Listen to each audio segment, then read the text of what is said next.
up at all. Take a breath and let the evening breeze in, watching the sun as it falls. Sit in the dark, sit in the silence. All of our problems feel small. Summer nights and you're the one that I dreamed of. Don't wanna wake up at all. Let's watch the stars ignite.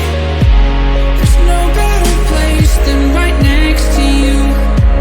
Feels like the world is right, as long as I'm here right next to you. We'll capture the memory in our head like a melody. Now I can see the light, as long as I'm here right next to you. Don't need much, cause this is what I believe in. You've broken down all my walls. You should know that I'm not chasing a feeling. We're gonna climb to the top. Sit in the dark, sit in the silence. Let's watch our problems dissolve. Summer nights and you're the one that I dream of. Don't wanna wake up. Bismillahirrahmanirrahim. Assalamualaikum warahmatullahi wabarakatuh. Saya hormati Bapak Guru SD Keranggan serta sebagai CGP Bu Ivana. Di sini Bu Ivana akan memaparkan yaitu tentang penyebaran pemahaman dan pengalaman penerapan budaya positif. Nanti akan disampaikan Bu Ivana. Kami di sini hanya untuk membuka acara ini. Semoga acara ini diberikan kemudahan, kelancaran semuanya. Amin. Kami hanya berpesan seorang guru sejati adalah guru yang ikhlas, tulus, dan selalu membagi pengetahuan kepada siswanya. Jadi semoga dengan acara ini panjenengan sebagai calon guru penggerak bisa memotivasi berkarya dengan baik dan kebebasan untuk berkarya dengan lebih baik juga. Semoga panjenengan semuanya juga mendapatkan ilmu dari nanti pemaparan dari Bu Ivana, yaitu penyebaran dan pemahaman tadi, yaitu pengalaman penerapan budaya positif. Nanti kita dapat hikmahnya, dapat menyerap ilmu-ilmunya dan bisa sebarkan ke para siswa-siswinya, terutama di SD Keranggan ini biar lebih maju dan lebih kreatif semuanya. Semoga Bu Ivana juga semua guru mendapatkan pelimpahan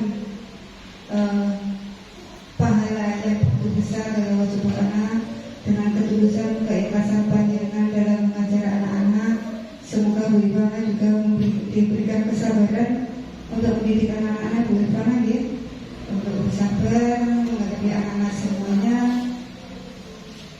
Saya kira cukup sekian pembukaan dari kami. Semoga kedepannya lebih maju lagi, dan apabila ada salah dan tutur kata kami yang kurang pas berkenan dengan panjenengan semua, kami juga mohon maaf sebesar-besarnya. Saya akhiri. Wassalamualaikum warahmatullahi wabarakatuh. Waalaikumsalam.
motivasi perilaku manusia, posisi kontrol, restitusi, keyakinan kelas, dan juga segitiga restitusi.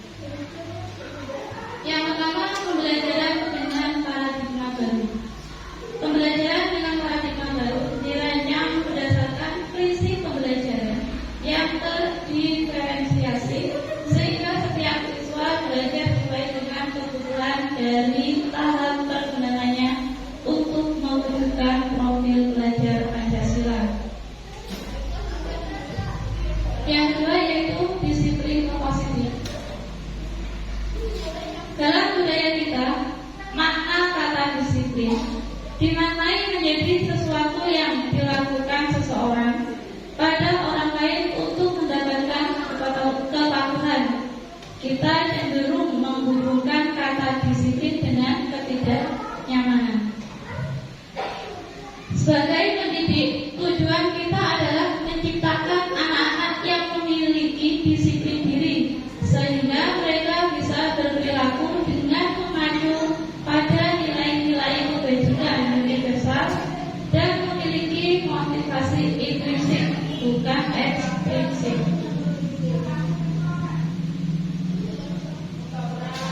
Kebutuhan dasar manusia.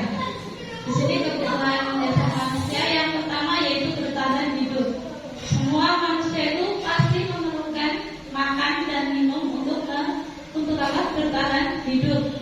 Kasih sayang dan rasa diterima, kasih sayang di rumah, kasih sayang di sekolah, dan kasih sayang dimanapun, semua orang juga pasti menginginkan dan rasa diterima, diterima sekolah, semuanya bisa menerima walaupun seperti apapun keadaannya.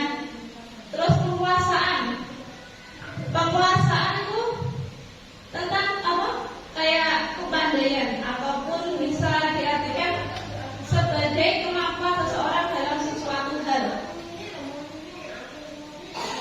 Kebebasan, bebas memilih, bebas melakukan apa yang diinginkan, tapi ada batasannya juga, tetap tidak merugikan orang lain. Kebebasan tidak merugikan orang lain. Motivasi perilaku manusia. Motivasi merupakan dorongan yang timbul pada diri seseorang secara sadar atau tidak sadar untuk melakukan suatu tindakan dengan tujuan tertentu.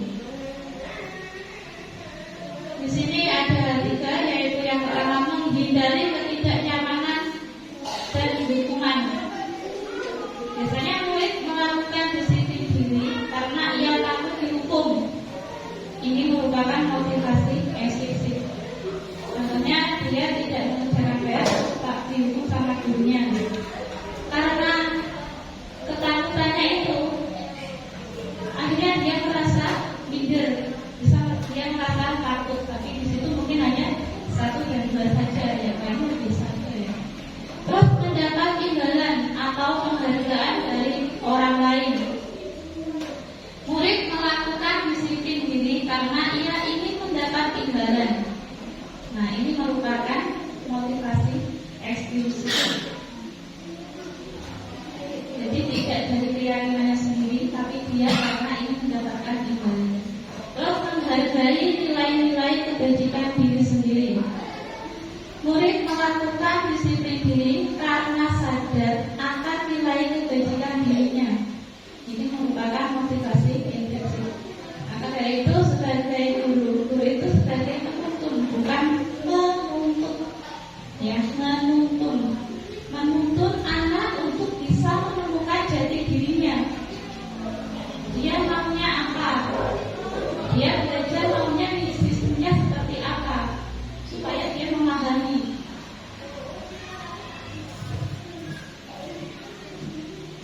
Konsep disiplin identitas gagal. Ya, konsep disiplin identitas gagal ini merupakan hukuman dan penghargaan. Jadi hukuman dan penghargaan itu merupakan identitas gagal. Kalau hukuman di situ jelas menyakitkan, terus tidak nyaman, murid menjadikan takut, memaksa, murid menyembunyikan kesalahan.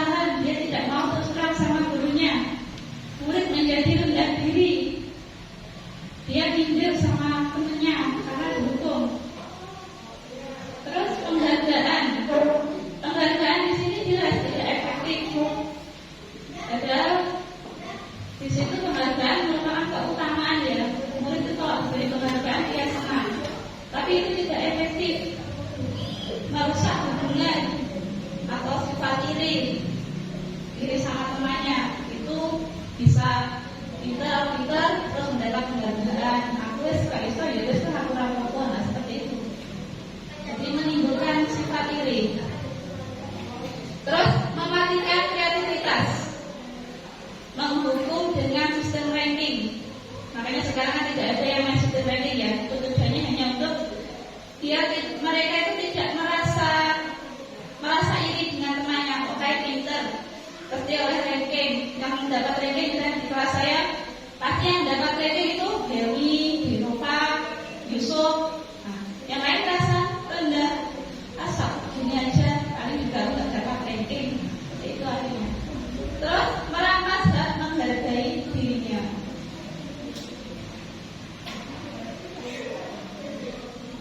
Nah, sekarang konsep disiplin identitas sukses, yaitu konsekuensi dan restitusi. Konsekuensi itu penguatan jangka pendek, terus perlu monitoring berkelanjutan, stimulus respon, murid menghormati peraturan, kehilangan, waktu untuk merenungi kesalahan. Yang restitusi, murid bertanggung jawab untuk perilakunya, fokus pada pemecahan masalah jangka panjang, murid menghormati dirinya dan orang lain, teori kontrol murid, dan bersemangat memperbaiki kesalahan. Ini ada contohnya. Konsep disiplin pendekatan restitusi, sebuah cara menanamkan disiplin positif pada murid. Apa itu restitusi? Restitusi adalah proses menciptakan kondisi bagi murid untuk memperbaiki kesalahan mereka, sehingga mereka bisa kembali pada kelompok mereka dengan karakter yang lebih kuat. Ciri-ciri dari restitusi, yang pertama, bukan menebus kesalahan, namun belajar dari kesalahan, memperbaiki hubungan, tawaran bukan paksaan, menuntun untuk melihat ke dalam diri, mencari kebutuhan dasar yang mendasari, tindakan fokus pada karakter, dan bukan tindakan menguatkan dan fokus pada solusi. Ini ada contoh sebuah kasus. Siswa sering tidak mengerjakan PR, itu yang sering terjadi di kelas kita ya. Kita di sini sebagai guru memberikan apa? Hukuman, konsekuensi, atau restitusi. Kalau hukuman seperti ini, guru menghukum siswa tersebut hormat di depan hormat bendera selama 10 menit. Guru marah dan menjadi takut. Nah itu kalau tulis hukuman. Kalau konsekuensi, guru memberikan konsekuensi untuk mengerjakan PR-nya saat istirahat atau dikerjakan sebanyak 3 kali lipat. Terus guru tegas dan siswa menghormati peraturan. Kalau kita menggunakan restitusi, guru menanyakan sama siswanya, guru menanyakan keyakinan kelas atau dirinya dan membantu siswa menyelesaikan masalahnya. Di sini guru terbuka dan siswa menghormati dirinya dan orang lain. Jadi kita itu harus bisa menempatkan diri kita di posisi yang mana. Kita suka memberikan hukuman atau suka memberikan konsekuensi, atau bisa menggunakan segitiga restitusi. 5 posisi kontrol restitusi. Yang pertama itu penghukum, pembuat rasa bersalah sebagai teman, sebagai pemantau, dan sebagai manajer. Contoh penerapan 5 posisi kontrol. Di sini ada kasus contoh dari 5 posisi kontrol. Siswa tidak memakai atribut lengkap saat upacara bendera. Ini juga sering terjadi ya. Yang pertama, penghukum.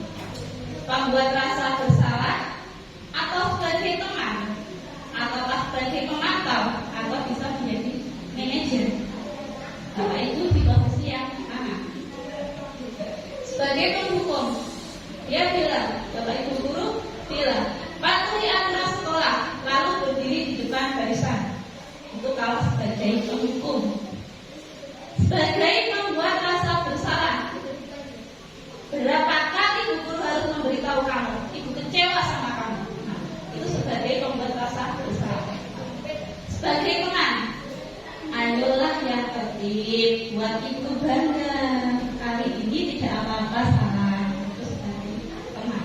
Jadi dari nada itu juga bisa membuat dia takut. Dari hukum membuat rasa bersalah juga bisa bikin dia takut. Terus ada sebagai pemantau. Kamu sudah melanggar apa peraturan dan konsekuensinya, dan dia sudah tahu kalau dia melanggar, dia pasti berdiri di depan. Tidak usah gurunya mengasih tahu, teriak-teriak, tidak usah, dia sudah tahu konsekuensinya. Itu sebagai pemantau. Sebagai manajer, apakah kamu tahu kesalahanmu? Tanya, kira-kira bagaimana kamu akan memperbaiki kesalahan ini? Nah, dia jika ditanya dulu, tidak langsung diberi hukuman, tidak ditanya dulu, kita sebagai manajer. Nah, dari kelima posisi kontrol ini, silakan diresapi Bapak Ibu termasuk posisi kontrol yang bagian mana. Usahakan kita itu bisa sebagai teman, sebagai pemantau, sebagai manajer untuk anak-anak didik kita, supaya mereka tidak merasa takut dengan kita. Nah, ini keyakinan keras. Mengapa keyakinan keras kok tidak peraturan keras? Mengapa kita memiliki peraturan tentang menggunakan helm pada saat mengendarai motor, mengendarakan roda 2? Terus mengapa kita memiliki peraturan tentang menggunakan masker dan mencuci tangan setiap saat? Ini kenapa kok tidak keyakinan keras? Nah, di sini ada contoh kegiatan membuat keyakinan keras. Seperti di kelas saya ini adalah membuat keyakinan keras. Yang pertama, berdoa sebelum mulai pelajaran. Disiplin dan datang tepat waktu, selalu menjaga kebersihan kelas, selalu berbicara dengan sopan, saling menghormati dan tolong menolong. Kalau keyakinan kelas itu kan timbul dari diri kita sendiri. Tapi kalau kesepakatan kelas kan sepakat dalam satu kelas. Kesepakatan kelas bisa ada di tulisan, ditempelkan. Ini adalah kesepakatan kelas kita. Tapi kalau keyakinan dari timbul dari diri kita sendiri, dia akan merasa, oh saya salah, saya harusnya tidak seperti ini, saya harus memperbaiki perilaku saya seperti itu. Itu kalau keyakinan kelas. Jadi keyakinan kelas itu jelas itu timbul dari diri sendiri, bukan dari tulisan atau paparan yang sudah ditempelkan di dalam kelas. Itu maksudnya dari keyakinan kelas dan apa? Tadi? Iya, peraturan. Bagaimana pembentukan keyakinan keras? Yang pertama lebih abstrak dari peraturan, berupa pernyataan universal, dibuat dalam bentuk positif. Sifatnya sedikit saja, agar mudah diingat, tidak usah terlalu panjang-panjang. Keyakinan keras sesuai dengan kondisi kelas dan sekolah agar mudah diterapkan. Di sini ada keyakinan keras ya, ya. Semua warga kelas atau sekolah dilibatkan membuat. Jadi semua warga sekolah yang kelas wajib membuat namanya peraturan kelas, dibuat untuk keyakinan kelas. Nah, sekarang segitiga restitusi. Yang pertama yaitu menstabilkan identitas. Jadi menanya dulu bagaimana kenapa kamu terlambat berdiri. Terus validasi tindakan yang salah, semua perilaku memiliki alasan, dan juga menanyakan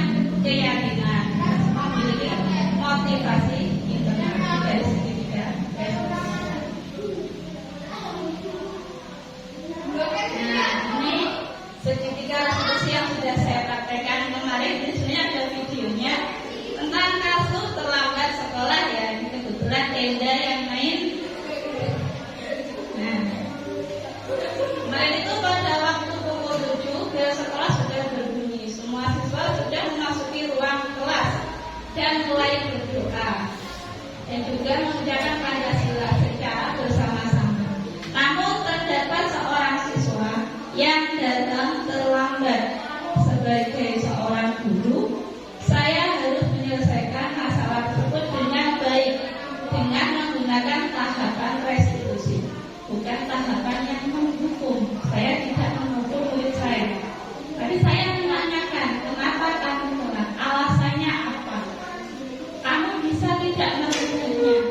Kamu yakin dengan urusan kamu yang sudah kamu bilang tadi? Nah, itu tahapan dari segitiga restitusi itu tadi.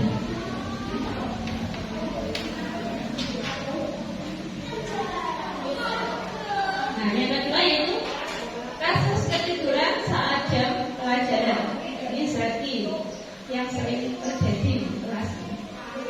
Nah, Zaki adalah anak pondok yang murid kelas 5. Pada saat jam pelajaran, siswa terlihat tertidur pulas. Sebagai seorang guru, saya harus menyelesaikan masalah tersebut dengan baik dengan menggunakan tahapan segitiga restitusi. Saya tanya dulu dianya, kenapa kok kamu tidur di kelas? Jawabnya gimana? Tadi malam saya bekerja dulu dan aku baru tidur jam 12 malam. Bilang seperti itu. Terus paginya itu ada kegiatan mengaji lagi jam 6. Setelah itu baru nanti berangkat sekolah. Jadi jelas waktu tidurnya dia kurang pondok ya.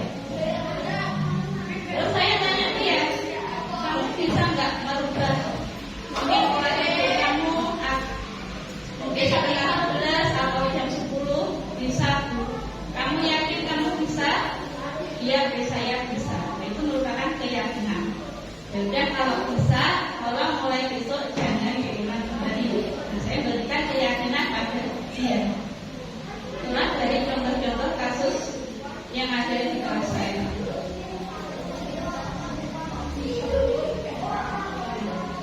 Kesimpulannya, 7R conflict. Prinsipal centered mengatakan bahwa bila kita ingin membuat kemajuan perlahan, sedikit ubahlah sikap atau perilaku Anda. Namun, bila kita ingin memperbaiki cara-cara utama kita, maka kita perlu mengubah kerangka acuan kita. Ubahlah bagaimana Anda melihat dunia, bagaimana Anda berpikir tentang manusia. Ubahlah paradigma Anda, skema pemahaman dan penjelasan aspek-aspek tertentu tentang kreativitas. Nah, itu tadi pemaparan materi dari saya tentang budaya positif. Mungkin dari Bapak Ibu ada yang mau memberikan tanggapan dari materi apa yang sudah saya sampaikan. Monggo silakan, siapa yang mau memberikan tanggapan?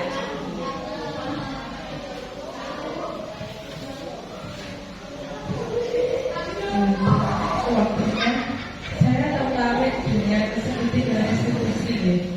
Tadi katanya ada anak yang telat sekolah karena di kelas saya juga seperti itu. Kalau tadi jam 7 baru datang, kalau di kelas saya jam 8 baru datang. Jadi saya setiap hari tanya kenapa, jawabannya beda-beda. Jadi mungkin saya bisa melaksanakan tahapan segitiga restitusi ini. Mungkin lebih rutin karena 1 hari 2 hari itu tetap sama datangnya, kadang jam 7:30, jam 8 seperti itu. Tentu ini saya bisa menggunakan tahapan segitiga restitusi ini. Terima kasih. Terima kasih Bu Nutri. Ya, itu untuk anak kelas 4 itu bisa menggunakan tahapan restitusi. Ya. Pertama kita tanyakan dulu, mana identitasnya dulu. Kenapa? Ada apa ya? Walaupun di situ tiap hari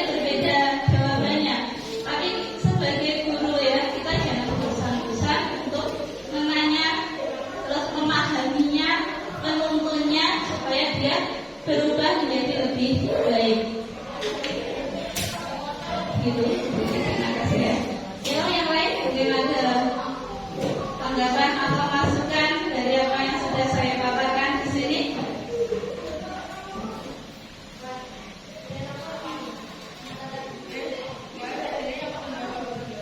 Terima kasih waktunya di mana.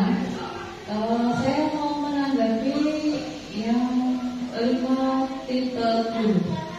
Kalau tidak salah ada 5 tipe guru: penghukum, pembuat rasa bersalah, teman, pemantau, dan manajer. Ini termasuk baru bagi kita semua dan pembelajaran dari kita semua bahwa kita harus mengubah pola pikir kita yang semula kita berpikir sebagai tipe guru penghukum. Saya rasa hampir semua itu tipe penghukum, hampir semua. Dia mau buatan itu, bapak. Nah ini setelah dilakukan oleh Bu Ivana, kita jadi tahu bahwa tipe penghukum, membuat rasa bersalah itu merupakan tipe yang kurang cocok untuk guru. Menurut saya memang idealnya itu guru adalah sebagai tipe manajer. Mengapa? Karena guru bisa dihormati sebagai guru, bukan dihormati sebagai dianggap sebagai temannya. Anak juga tidak takut kepada kita, anak menghormati kita, dan anak akan terbiasa untuk mengetahui apa yang mereka harus lakukan. Seperti di situ contohnya, apakah kamu tahu kesalahanmu, kira-kira bagaimana kamu memperbaiki kesalahanmu. Jadi kita mengeksplor cara berpikir anak. Jadi jangan langsung kita menjudge anak itu salah, kamu ini salah dan sebagainya. Tapi kita harus mengeksplor pemikiran anak, apa yang kamu lakukan, kesalahan apa. Jadi anak itu bisa berpikir dan bisa melakukan tindakan yang lebih lanjut untuk dirinya sendiri ke hal yang lebih baik. Seperti itu. Terima kasih. Terima kasih Bu Dia atas keyakinannya untuk guru yang lain supaya bisa merubah diri kita, bisa menerapkan 5 posisi kontrol, ya, yaitu sebagai manajer. Ya. Kita diusahakan supaya bisa menempatkan diri pada posisi manajer. Mungkin ada yang lain memberikan tanggapan? PS sudah cukup, Pak Suci, sudah cukup. Terima kasih banyak. Sekian pemaparan materi budaya positif dari saya. Bila ada kurang lebihnya, saya mohon maaf yang sebesar-besarnya. Saya akhiri. Wassalamualaikum warahmatullahi wabarakatuh. Waalaikumsalam warahmatullahi wabarakatuh.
keinginan kamu. Paham? Oke, saya bagi dulu. Nanti setelah ditulis langsung ditempelkan di papan tulis ini. Tidak usah urut, kamu tempelkan aja secara acak. Nanti dari beberapa temanmu akan memilih dari kesepakatan kelas yang sudah ditempelkan di papan tulis.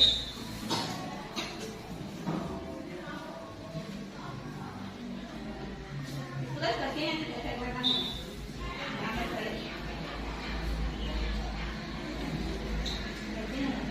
Silakan langsung dituliskan, tidak usah menunggu semuanya.